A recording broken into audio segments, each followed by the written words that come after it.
संवाद टूट जाते हैं।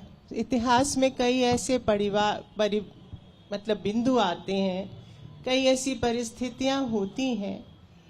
आपने जिन द्वैतों की बात की है, प्रतिरोध और समन्वय का जो द्वैत है, या विरोध और प्रेम का जो द्वैत है, उसके अद्वैत के पीछे की बात अगर कहूँ, अगर समंजन की बात कहूँ, तो ये साफ होता है, ये दोनों छोरों पर जाके बात करने की ज़रूरत इसलिए ज़रूरत पड़ती है कि एक छोर अतिरेक का जो है, अगर आपका मन एक पेंडुलम है और वो लगातार डोल रहा है परिस्थितियों के कारण, तो आपका एक छोर से पेंडुलम उधर जाएगा और उतने ही, अगर फिजिक्स आपको हम सबको उतनी तो याद है, तो उसी तरह से उतना ही कोण बनाता हुआ वो दूसरे छोर पर जाएगा। अतिरेकों के शमन की बहुत आवश्यकता हो गई है, क्योंकि पुरुष अति पुरुष हो गए हैं और स्त्रियां भी अति स्त्री हो सकती हैं। विरोध इसका नहीं है, पुरुष और स्त्री का विरोध अतिरेक का है, जो संसार में इतने कॉन्फ्लिक्ट जोन्स रच रही है।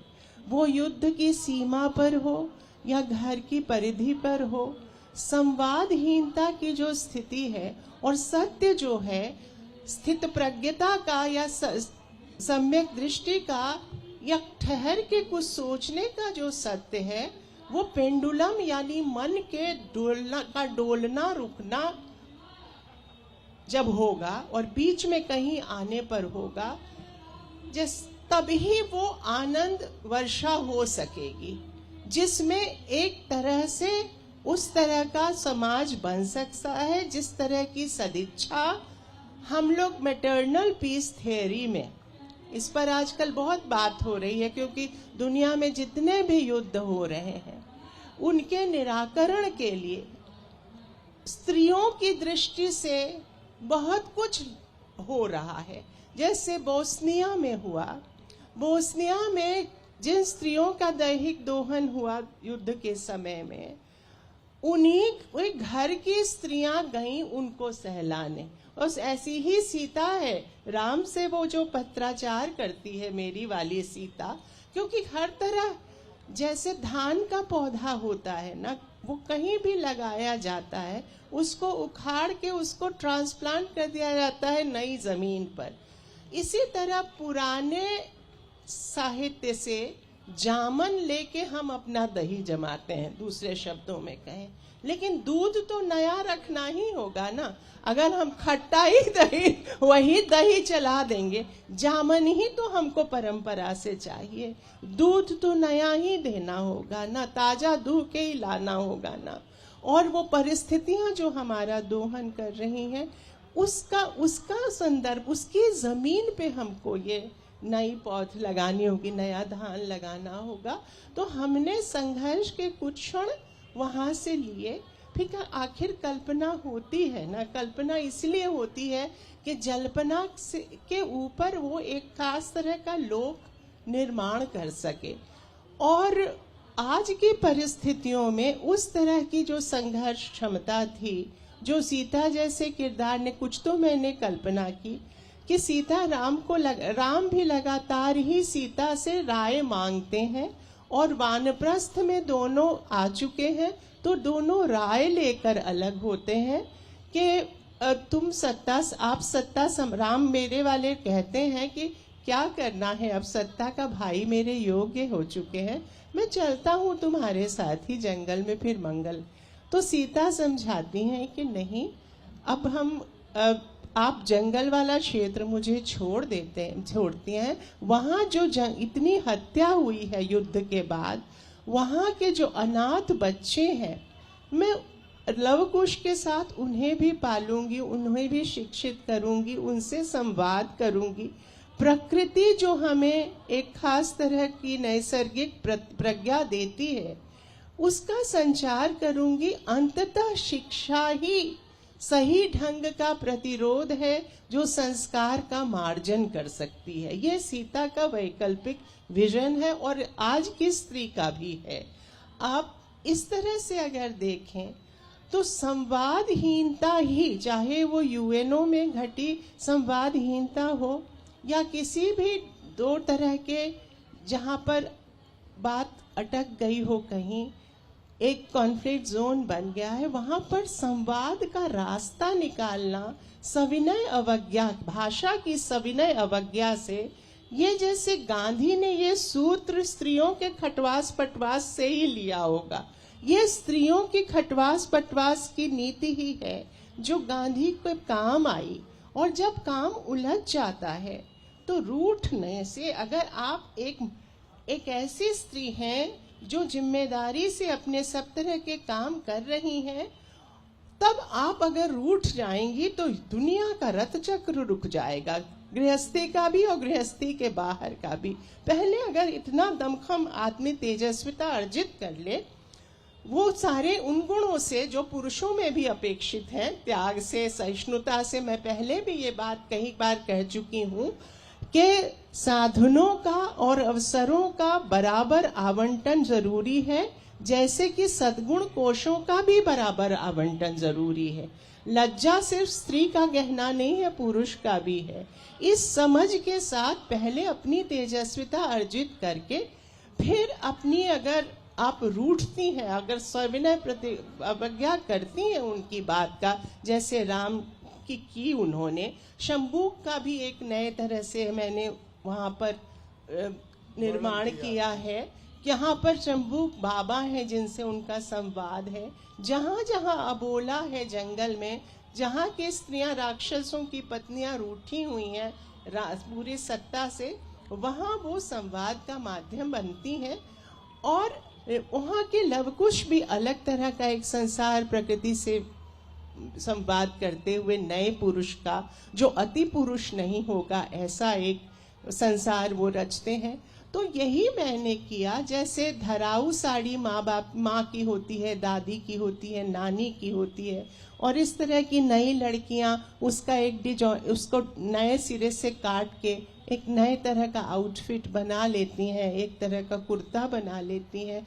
जितने भी आधार पाठ हैं, ये मैं अपनी बात तो मैंने अपने ढंग से कह दी, लेकिन आनंदवर्धन ने बहुत पहले 12वीं शताब्दी में ध्वनि की बात की थी, जिसको आजकल जूलिया क्रिस्तेवा और जोना बार्थ इंटरटेक्स्ट कहते हैं।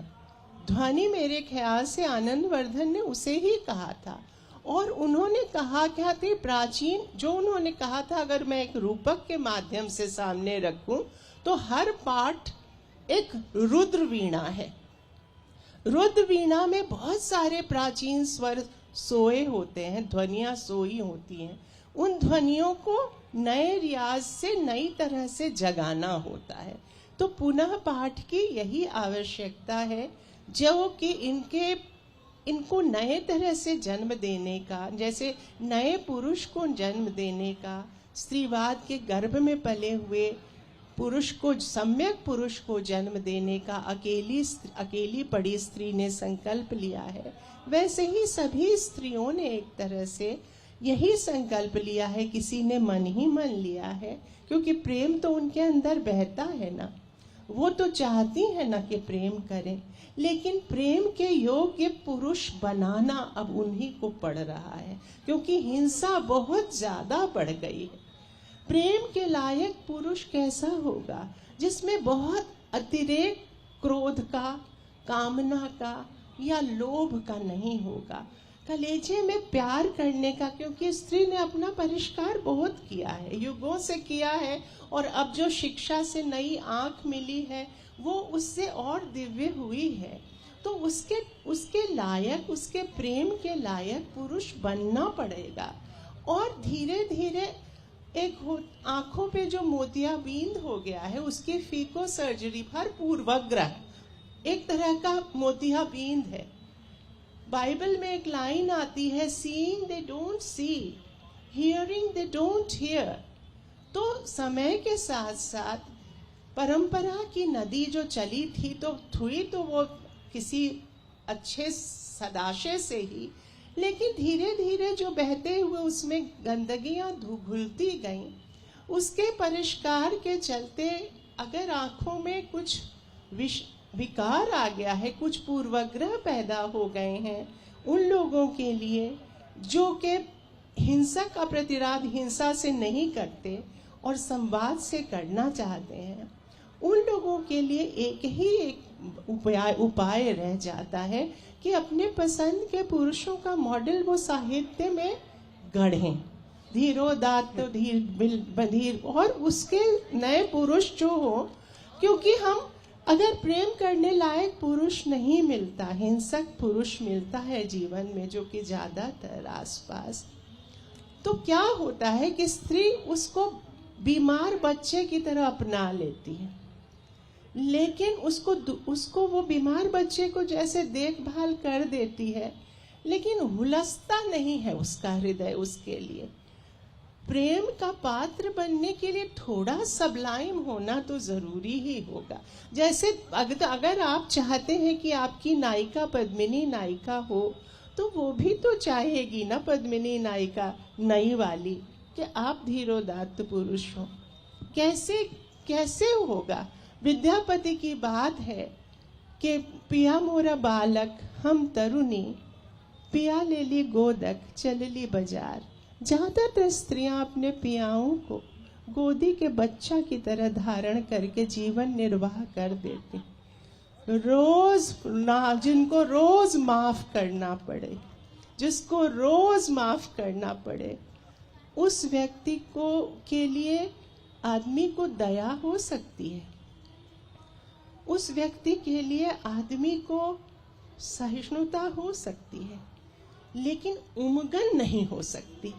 नए पुरुष को जरूरी है ये समझना कि वो उमगन जगाए। नई पढ़ी लिखी तैयार, आखिर वो चाहती क्या है?